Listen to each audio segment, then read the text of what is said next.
90 రోజుల కోర్సు పూర్తి చేస్తే చాలు 100% ప్లేస్మెంట్ సపోర్ట్ తో సాఫ్ట్వేర్ జాబ్ మీ సొంతం. వెంటనే కోడ్ జ్ఞాన్ డెస్టినేషన్ ని సంప్రదించండి. ఆయన చదువుకుంది ఇంటర్ కూడా 2-3 సార్లు రాశారని పలు సందర్భాల్లో చెప్పారు. అంటే చదువుకి మనిషి ఎదుగుదలకి చదువు ఒకటే కాదు, సంస్కారం ఉండాలి. పవన్ కళ్యాణ్, ఎందుకంటే పవన్ కళ్యాణ్ గారు ఎప్పుడు కూడా చదువు అవసరంలా సమాజాన్ని చదివాడు. ఈ రోజు డిప్యూటీ సీఎం అయ్యి ఈ దేశ రాజకీయాలు శాసించే పరిస్థితిలో ఉన్నాడు. ఆయనకి చదువులు చెప్పిన చదువు అంటే ఇంటర్లో పలు సందర్భాల్లో ఇంటర్లో కూడా చెప్పారు, ఇంటర్ కూడా 2-3 సార్లు రాశానని చెప్పి. కానీ సమాజాన్ని చదివిన వ్యక్తికి చదివే ఒక ప్రమాణం కాదు.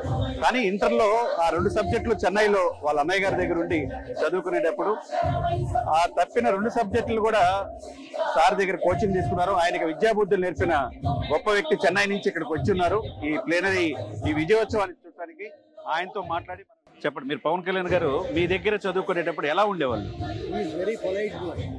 Well disciplined boy. Very polite boy. Very polite and used to give respect to teachers and elders.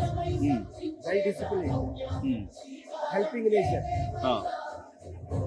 He is having very good personality development. మీరు అప్పుడు ఊహించారా ఆయన ఇక్కడ భావి భారత రాజకీయ నాయకుడిగా ఇలా దేశ రాజకీయాలు శాసించే పరిస్థితిలో ఉంటారు అని? నేను ఊహించలేదు, కానీ well disciplined bye he will shine in the life అని చెప్పేసి నేను అనుకున్నాను. లైఫ్ లో షైన్ అవుతారు అనుకున్నారు. అవును సార్. ఇప్పుడు మీరు చెన్నై నుంచి వచ్చారా ఇక్కడ చూడటానికి? చెన్నై నుంచి వచ్చాను. ఎంజీఆర్ ఆఫీస్ లో ఎదుర్కొండగా నా ఇన్స్టిట్యూషన్ ఉంది. అది SP educational academy, 5 road junction. అన్నా డిఎంకే ఆఫీస్ వెరీ నియర్. తర్వాత ఎప్పుడు కూడా అక్కడ 144 సెక్షన్ ఉండేది.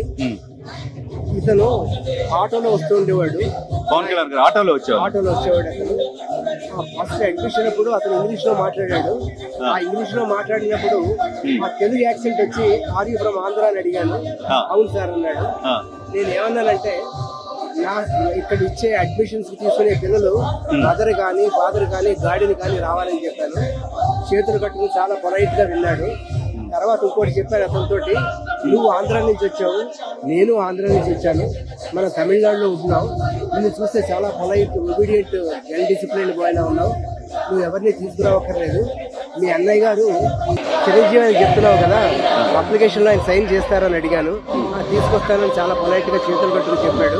ఏ సబ్జెక్టు మీరు టీచర్? ఆ 2 సబ్జెక్టులు కామర్స్ అండ్ అకౌంటెన్సీ. అతనికి 2 టీచర్లు ఇచ్చాను. ఒక టీచర్ ఏమో నా స్టూడెంట్ పద్మప్రియ, ఎంకామ్ బిఎడ్. ఇంకో ఆయనేమో రెడ్డి, ఆయన గవర్నమెంట్ లెక్చరర్ కాలేజీలో. 1 వీక్ తర్వాత నేను అతను పిలిచి అడిగాను, ఎలా ఉంది నాన్న, ఆర్ యూ హ్యాపీ కోచింగ్ అన్నాను. చేతులు పట్టు నిలబడ్డాడు. ఆయన హ్యాపీ సార్ అన్నాడు. అలా కాదు, నువ్వు కూర్చో అన్నాను. కాదు సార్ కూర్చోడానికి చెప్పండి సార్ అని నిలబడే సమాధానం చెప్పాడు. అలా కాదు నాన్న, నువ్వు కూర్చుంటేనే నా బ్రెయిన్ వర్క్ అవుతుంది, ఇక్కడ టీచర్ కాదు మా ఎఫెక్షన్స్ ఉండాలని చెప్తే ఒదిగి కూర్చున్నాడు. ఆర్ యూ హ్యాపీ అంటే హ్యాపీ అన్నాడు. అలా కాదు, ఏదైనా ఉంటే చెప్పన్నాను. సార్ మేడం చాలా బాగా చెప్తున్నారు స్లోగా, సార్ వచ్చి చాలా ఫాస్ట్ గా వెళ్ళిపోతున్నారు అన్నాడు.